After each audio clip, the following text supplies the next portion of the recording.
Знам, че не винаги го усещаш. Затова искам да ти го напомня така, както бих го казала на най-близката си приятелка или най-близкия си приятел. Ти си по-привлекателна или по-привлекателен, отколкото си мислиш. Много повече. Ще ти призная нещо. Имаше период, в който не можех да се погледна в огледалото, без да си намеря поне 3 недостатъка. Косата ми не беше достатъчно хубава, тялото ми не беше перфектно, чувствах се някак невидима. И въпреки това, точно тогава един човек ми каза: не мога да спра да те гледам. Има нещо в начина, по който се движиш. Спокойна си. Истинска си.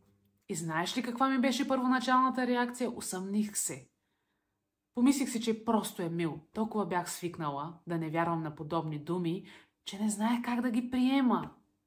Истината е, че много от нас гледат на себе си през очите на несигурността, през онези стари рани, през критичния вътрешен глас.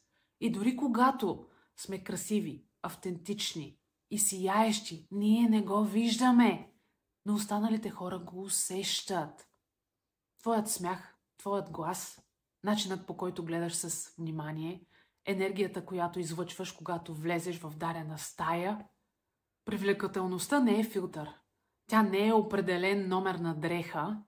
Тя е това, което излъчваш, когато се чувстваш добре в кожата си. И не може да се скриеш, не може да си го измислиш, защото ти е дадено. То е в теб. Може би и ти като мен си се съмнявала в себе си и си търсила потвърждение, одобрение в чужди очи, лайкове, съобщения.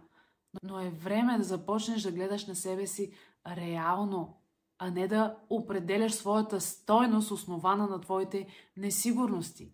Истината е, че в теб има нещо красиво, дори когато ти не го усещаш. Не го забравяй. И някой ден, когато срещнеш някой, който те гледа така, както заслужаваш, моля те, повярвай му. Не го отблъсквай заради собствените си съмнения. Започни още от днес.